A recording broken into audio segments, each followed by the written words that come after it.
Hello friends, स्वागत है आपका अपने YouTube channel target education point पर। दोस्तों, यूपी पुलिस के लिए जो जीके जीएस का प्रैक्टिस सेट नंबर 3 है, इसके पहले प्रैक्टिस सेट 2 सॉल्व हो चुके हैं। तो जिन्होंने वीडियो ना देखी हो वो जाकर देख सकते हैं, सॉल्व कर सकते हैं। UP police jail warden PSC में 38 प्रश्न जीके जीएस के होंगे। तो शुरू करते हैं।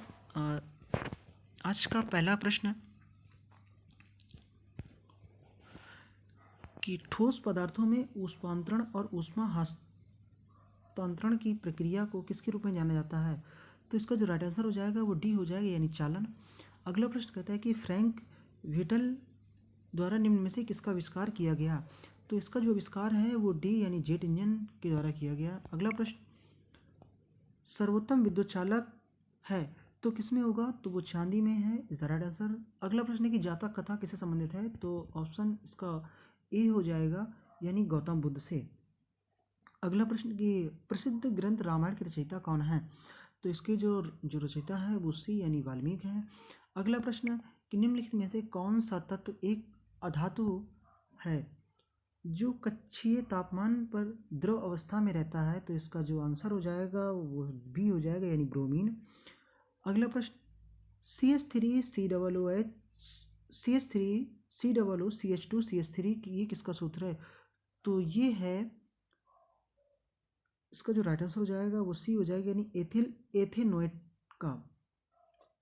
अगला प्रश्न, निम्नलिखित में से किस प्रोटोकॉल का उद्देश्य चरणबद्ध तरीके से हाइड्रोफ्लोरोकार्बन का उपयोग समाप्त करना है? तो इसका जो राइट आंसर हो जाएगा वो सी हो जाएगा, यानी Montreal protocol is the right answer. अगला प्रश्न, छत्रपति शिवाजी किस मराठा घराने से संबंधित हैं? तो इसका जो राइट आंसर हो जाएगा वो डी हो जाएगा, यानी भोसले से है। अगला प्रश्न कि 1932 में अखिल भारतीय हरिजन संघ की स्थापना किसने की थी? तो इसका जो राइट आंसर हो जाएगा वो बी हो जाएगा, यानी Mahatma Gandhi is the right answer हो जाएगा। इन्होंने 1932 में इसकी स्थापना कर दी थी और 1933 में एक पुस्तक भी लॉन्च की थी जो हरिजन पत्रिका के नाम से इसका प्रकाशन किया गया था। तो अगला प्रश्न देखते हैं कि महाभारत का अंग्रेजी भाषा में अनुवाद करने वाले सबसे पहले भारतीय कौन हैं? तो इसका जो राइट आंसर हो जाएगा वो बी हो जाएगा, यानी किशोरी मोहन गांगुली। अगला प्रश्न है कि सुविख्यात सूर्य मंदिर किस स्थान पर निर्मित है? तो इसका है जो राइट आंसर हो जाएगा वो यानी सी हो जाएगा, यानी कोणार्क में। ये उड़ीसा राज्य में पुरी जिले पर स्थित है। अगला प्रश्न कि विज्ञान की निम्नलिखित शाखाओं में से कौन सी आंत के अंगों के अध्ययन से संबंधित है? यानी आंतों का अध्ययन यदि कहें तो किसके द्वारा किया जाता है? तो इसका जो राइट आंसर हो जाएगा वो बी हो जाएगा, यानी स्पेक्नोलॉजी में के अंतर्गत इसका अध्ययन किया जाता है। अगला प्रश्न कहते हैं कि जब खाने में लंबे समय तक हरी सब्जियों का प्रयोग नहीं किया जाता तो निम्न में से कौन सी बीमारी हो जाती है? तो इसका जो राइट आंसर हो जाएगा वो सी हो जाएगा, यानी रात्रि अंधत्व है। अगला प्रश्न है कि मोहिनीअट्टम नृत्य किस राज्य का है? तो इसका जो राइट आंसर हो जाएगा वो ए हो जाएगा, केरल का। अगला प्रश्न कि रीरा शब्द का पूर्ण रूप है? तो इसका जो राइट आंसर हो जाएगा वो डी हो जाएगा, यानी रियल एस्टेट रेगुलेटरी अथॉरिटी। अगला प्रश्न, जायद फसल के मौसम किस मौसम के दौरान होती है? तो इसका जो राइट आंसर हो जाएगा वो बी हो जाएगा, यानी ग्रीष्म।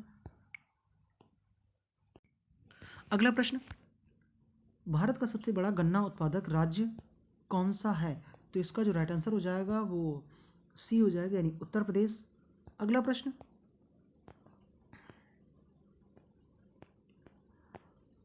अमेरिका में कालाहारी किस प्रकार का रेगिस्तान है? तो इसका जो राइट आंसर हो जाएगा वो बी हो जाएगा, यानी उपोष्ण कटिबंध। अगला प्रश्न कि पिग्गी निवासी किस देश में पाए जाते हैं? तो इसका जो राइट आंसर हो जाएगा वो बी हो जाएगा, यानी विषुवत रेखीय प्रदेश। अगला प्रश्न, निम्न में से किस भारतीय राज्य में जंगल सबसे ज़्यादा क्षेत्रफल में फैले हैं? तो इसका जो राइट आंसर हो जाएगा वो सी हो जाएगा, यानी अरुणाचल प्रदेश। अगला प्रश्न, कौन सी नदी हैदराबाद शहर से होकर बहती है? तो इसका जो राइट आंसर हो जाएगा वो ए हो जाएगा, यानी मूसी नदी। अगला प्रश्न, नागार्जुन सागर परियोजना किस नदी पर बनी है? तो इसका जो राइट आंसर हो जाएगा वो सी हो जाएगा, यानी कृष्णा नदी पर। अगला प्रश्न, कि द्रोणाचार्य पुरस्कार किस क्षेत्र से प्रदान किया जाता है? तो इसका जो राइट आंसर हो जाएगा वो सी हो जाएगा, यानी खेल प्रशिक्षण के द्वारा। अगला प्रश्न, कि विश्व स्वास्थ्य दिवस प्रतिवर्ष कब मनाया जाता है? तो इसका जो राइट आंसर हो जाएगा वो बी, यानी 7 अप्रैल को मनाया जाता है। अगला प्रश्न, पुस्तक देवदास के लेखक कौन हैं? तो इसका जो राइट आंसर हो जाएगा वो बी हो जाएगा, यानी शरत चंद्र चट्टोपाध्याय के द्वारा। अगला प्रश्न, भारतीय संविधान को कब अपनाया गया था? तो इसका जो राइट आंसर हो जाएगा वो सी हो जाएगा, 26 नवंबर 1949। अगला प्रश्न, भारत की संविधान सभा की संघ शक्ति समिति के अध्यक्ष कौन थे? इसका जो राइट आंसर हो जाएगा वो डी हो जाएगा, यानी पंडित जवाहरलाल नेहरू। अगला प्रश्न, भारतीय संविधान का कौन सा अनुच्छेद यह कहता है कि राज्य देश के पर्यावरण के संरक्षण एवं संवर्धन का और वन्य तथा वन्य जीवों की रक्षा करने का प्रयास करेगा? तो इसका जो राइट आंसर हो जाएगा वो आर्टिकल 48A, यानी 20 का राइट आंसर हो जाएगा। अगला प्रश्न, प्रशासनिक सुविधा के लिए उत्तर प्रदेश में कितने शहरी निकाय हैं? तो इसका जो राइट आंसर हो जाएगा वो 915, यानी D is the right answer हो जाएगा। अगला प्रश्न कहता है कि कवि संत कबीर का जन्म और पालन पोषण किस शहर में हुआ? तो इसका जो राइट आंसर हो जाएगा वो सी हो जाएगा, यानी वाराणसी में। इनका जो पालन पोषण किया था तो वो एक विधवा महिला थी जो नीरू और नीमा नामक जो के यहाँ पे हुई थी। अगला प्रश्न, उत्तर प्रदेश में पहली बार 1887 में प्रकाशित होने वाले दैनिक समाचार हिंदुस्तान के संपादक कौन थे? तो इसका जो राइट आंसर हो जाएगा वो सी हो जाएगा, यानी मदन मोहन मालवीय। अगला प्रश्न, निम्न में से कौन सी भाषा उत्तर प्रदेश की दूसरी राजभाषा है? तो इसका जो राइट आंसर हो जाएगा वो सी हो जाएगा, यानी उर्दू। अगला प्रश्न, निम्नलिखित में से कौन सा यूपी पुलिस विभाग की चयन प्रक्रिया के चरणों में से एक नहीं है? तो इसका है जो भाषा परीक्षण नहीं होता है और सारे परीक्षण होते हैं। योग्यता, शारीरिक योग्यता भी, शैक्षिक योग्यता भी होती है, शारीरिक परीक्षण भी होता है, आयु पात्रता भी होती है। अगला प्रश्न, मृदा जिसमें मुख्य रूप से पोटास की कमी है वह उत्तर प्रदेश के किस जिले में पाई जाती है? तो वह उत्तर प्रदेश के जौनपुर जिले में पाई जाती है। अगला प्रश्न, कि दिसंबर 2023 में किसने क्लासिक इंपीरियल नामक जहाज को लॉन्च किया? तो वो है option A is the right answer, यानी नितिन गडकरी।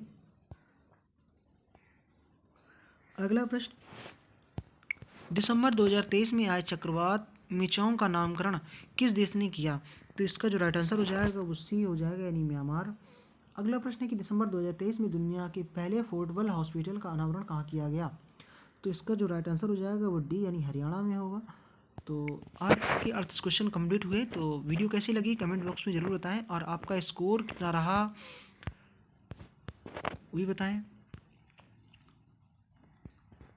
तो चलिए, धन्यवाद। जिन्होंने वीडियो ना देखी हो, इसके पहले जो 2 प्रैक्टिस सेट सॉल्व हो चुके हैं वो लोग जाकर अपना देख सकते हैं, अपना स्कोर बेहतर कर सकते हैं। तो चलिए, धन्यवाद। फिर मिलते हैं किसी एक नए प्रैक्टिस सेट के साथ में। तब तक के लिए बने रहिए। थैंक यू, बहुत बहुत आपका धन्यवाद।